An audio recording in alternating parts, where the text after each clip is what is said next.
चलिए हम लोग यहाँ पर समझते हैं कि क्रम विनिमय नियम क्या होता है। ठीक है, क्रम विनिमय नियम और साहचर्यता और सहचारिता नियम।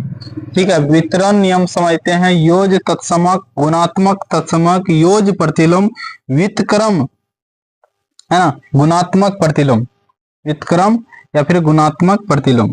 ठीक है, व्युत्क्रम या फिर क्या बोलते हैं, गुणात्मक प्रतिलोम। देखिए क्रम विनिमय नियम क्या होता है, a प्लस बी बराबर b प्लस ए, यानी कि क्रम का सिर्फ क्या हो रहा है, हेरा फेरी, यानी कि उल्टा, क्रम उलट रहा है सिर्फ, है ना। देखिए यहाँ पर 2 + 3 था, तो इधर जब बराबर की साइड आया तो 3 + 2 हो गया, यानी क्रम का उल्टा पुल्टा। तो हम यहाँ पर जो है अंक से भी समझा दिए और यहाँ पर जो भी है इस चर राशि से भी समझा दिए। ठीक है, तो यहाँ पर देखिए आपका ए बी सी, यानी कि जब भी साहचर्यता नियम पर होगा तो ये 3 संख्याएं होगा, कम से कम ए बी सी यानी 3 संख्या होगा। देखिए a प्लस बी प्लस, यानी कि 2 क्या होगा, कोष्टक में होगा, 1 बाहर होगा, और दूसरा सेट क्या होगा, 1 बाहर और दूसरा 2 कोष्टक में होगा। इस प्रकार से होगा। देखिए कोई भी हम संख्या से भी इसको समझ सकते हैं।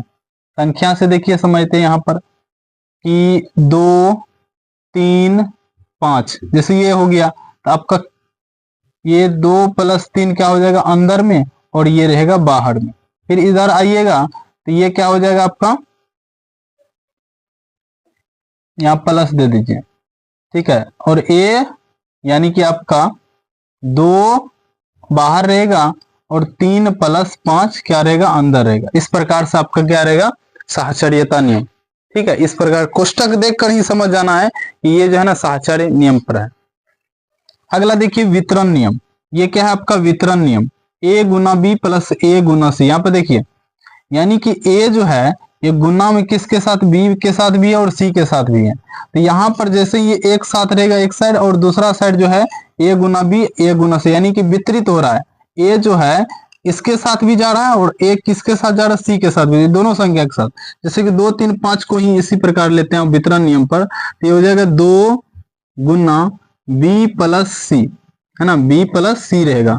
तो आपको देखिए यहाँ पर b प्लस c नहीं, यहाँ पर 3 और 5, तो इस साइड जो रहेगा वो आपका हो जाएगा 2 गुना 3 और प्लस में, यानी प्लस है 2 गुना 5, यानी 2 किसके किसके साथ गया, 3 के साथ भी गया और 5 के साथ भी 2 चला गया आपका। 2 किसके साथ, 3 के साथ भी और 5 के साथ। इस तरह से वितरण नियम को देख करके हम लोग समझ सकते हैं। और जिस प्रकार से हम लोग चेक किए उधर पूर्ण संख्या पर, पूर्णांक पर या फिर परिमेय संख्या पर समवृत्त, उस प्रकार से हम लोग यहाँ भी चेक कर सकते हैं क्रम विनिमय नियम में है या नहीं है। इसी प्रकार से चेक कर सकते हैं। इस पर लगाना है और देखना है कि जब रिजल्ट जो आता है वो पूर्ण संख्या आता है नहीं आता है। नहीं आएगा तो फिर समझ लेना उसके अंतर्गत समवृत्त नहीं है। तो चलिए हम लोग योज तत्समक समझते हैं। योज तत्समक क्या है ना, एडिटिव आइडेंटिटी। तो यहाँ पर जो है योज तत्समक क्या होता है, गुणात्मक तत्समक क्या होता है। तो योज तत्समक यानी कि तीनों का अंतर्गत, यहाँ पर शून्य की भूमिका देखा जाता है कि शून्य, जब शून्य के साथ हम लोग यहाँ पर जोड़ करते हैं, शून्य के साथ क्या करते हैं, जोड़ करते हैं किसका, एक पूर्णांक का, तो क्या मिलता है हमें, पूर्णांक। ठीक है, या फिर एक पूर्णांक का हम लोग करते हैं, पूर्णांक में माइनस भी हो सकता है, -4, इसके साथ भी करते हैं तो क्या मिलेगा, जोड़ करेंगे तो -4 मिल जाएगा हमको। ठीक है, और यहाँ पर देखिए यदि परिमेय संख्या के साथ करते हैं, परिमेय संख्या को 5/4 जैसे कर दिए तो 5/4 ही मिलेगा। यानी कि जो संख्या को हम लोग यहाँ पर 0 के साथ जोड़ रहे हैं वही संख्या में मिल रहा है, इसे ही हम लोग क्या बोलते हैं, योज तत्समक। क्या बोलते हैं, योज तत्समक।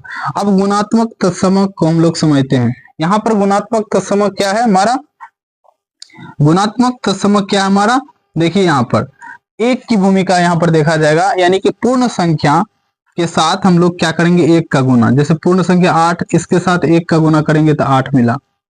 या फिर कोई पूर्णांक है -4 ले लेते हैं, या फिर 5 6 7 कुछ भी ले सकते हैं, और इसमें 1 की गुना करेंगे कितना मिलेगा, -6। या फिर कोई भी संख्या, परिमेय संख्या लेते हैं हम लोग, 4/5 ले लेते हैं, इसमें गुना करेंगे 1 का तो क्या मिलेगा, 4/5, यानी कि वही संख्या में मिल रहा है। ठीक है, जिस संख्या से हम लोग 1 में गुना कर रहे हैं हमें क्या मिल रहा है, वही संख्या मिल रहा है, यानी 1 से गुना करने पर भी। यानी कि 0 में भी आपने देखा जोड़ जब कर रहे थे और गुना कर रहे थे यहाँ पर, है ना, गुणात्मक तत्समक में, तो इस प्रकार से ये क्या होता है, गुणात्मक तत्समक हम लोग इसको कह देते हैं। क्या कह देते हैं, गुणात्मक तत्समक कह देते हैं। ठीक है, चलिए आगे हम लोग व्युत्क्रम यानी कि योज प्रतिलोम समझते हैं। किसको, योज प्रतिलोम। ठीक है, यहाँ पर समझ में आ गया होगा, आप लोग को लिखना है तो लिख लीजिएगा। इसको हम लोग मिटाते हैं ताकि यहाँ पर जगह हो जाए। तो योज प्रतिलोम एडिटिव इनवर्स। ठीक है, योज प्रतिलोम क्या होता है, यहाँ पर सिर्फ चिन्ह का हेराफेरी होता है। क्या का, चिन्ह का। जैसे कि मान के चलिए यहाँ पर 2 है, तो इसका योज तत्समक क्या हो जाएगा हमारा, यानी कि 2 हो जाएगा, यानी माइनस है इधर तो प्लस हो जाएगा। क्या हो जाएगा, प्लस। या फिर यहाँ पर देखिए कि प्लस में 5 है, तो इधर योज प्रतिलोम क्या हो जाएगा हमारा, है ना, योज प्रतिलोम क्या हो जाएगा, योज प्रतिलोम यानी कि -5 हो जाएगा। इस प्रकार से, या फिर बटे में कुछ में भी हो, ठीक है, इस प्रकार से हम लोग समझते हैं। अब व्युत्क्रम या फिर गुणात्मक प्रतिलोम। ठीक, तो चलिए यहाँ पर व्युत्क्रम या फिर गुणात्मक प्रतिलोम, ठीक है, इसको समझ लेते हैं। गुणात्मक प्रतिलोम क्या होता है कि यानी कि जैसे देखिए यहाँ पर 2 बटे कितना हो गया, 3, तो यदि इसका गुणात्मक कहेगा 2 बटे 3 का गुणात्मक प्रतिलोम, क्या कहेगा, गुणात्मक प्रतिलोम क्या होगा, प्रतिलोम, प्रतिलोम क्या हो जाएगा इसका, 2 बटे 3 यहां तक आ रहा है ना, 2 बटे 3 गुना 3 बटे क्या हो जाएगा, 2, यानी कि दोनों को देखिए काट के यहाँ पर कितना मिलेगा, हमें 1 मिलेगा। और इसी को हम लोग क्या कहते हैं, गुणात्मक प्रतिलोम या फिर व्युत्क्रम, उल्टा। इसको क्या कर देते हैं हम लोग, इसका जब 2 बटे 3 का गुणात्मक प्रतिलोम पूछेगा हमसे, तो इसका क्या बताना, 2 बटे क्या हो जाएगा, 2 बटे 3 हो जाएगा, 2 बटे क्या हो जाएगा, 3 हो जाएगा। यानी कि इसी का हम 2 बटे 3 है ना, यहाँ पर 3 बटे 2 क्या हो जाएगा, 3 बटे 2, यानी कि उल्टा 3 बटे 2 मिलेगा। 3 बटे क्या हो जाएगा, 2, है ना, क्या हो जाएगा, 3 बटे 2 आ रहा है वहां पर, देखिए ना।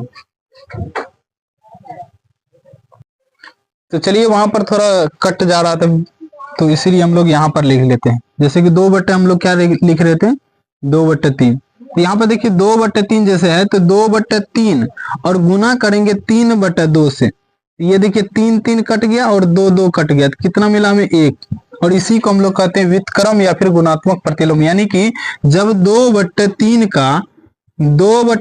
का पूछेगा गुणात्मक प्रतिलोम क्या होगा, गुणात्मक प्रतिलोम, गुणात्मक प्रतिलोम। ठीक है, तो क्या हो जाएगा, 3 बटे 2, यानी कि उल्टा करके इसी को हम लोग क्या करेंगे, लिख देंगे, यानी कि पलट देंगे सिर्फ, कि जो नीचे में ऊपर चला जाएगा, जो ऊपर में वो नीचे आ जाएगा। तो इस प्रकार से हम लोग कोई भी माइनस में हो या फिर प्लस में हो, तो इसमें कोई भी दिक्कत नहीं है, सिर्फ क्या कर देना, हम लोग को पलट देना है, तो ये हो जाएगा गुणात्मक। तो समझ में आ गया होगा आप लोग को बहुत अच्छे से। यदि नहीं आया तो आप लोग जरूर है कि कमेंट कीजिए, वहां पर जो भी बात समझ में नहीं आए वहां पर कमेंट कीजिए, तो हम उस समस्या को लेकर के फिर से समझाएंगे बहुत ही अच्छे तरीके से। और हम लोग अब जो है चैप्टर पर चलेंगे, जो भी था सब जानकारी हमने इस वीडियो तक दे दिया, और जो हम एक्सरसाइज पे चलेंगे और एक्सरसाइज फिर बनाएंगे, कोई भी दिक्कत आएगा वहां पर उसको सॉल्व करने की पूरी कोशिश करेंगे। तो चलिए आज तक के लिए इतना ही। जय हिंद, जय भारत, वंदे मातरम।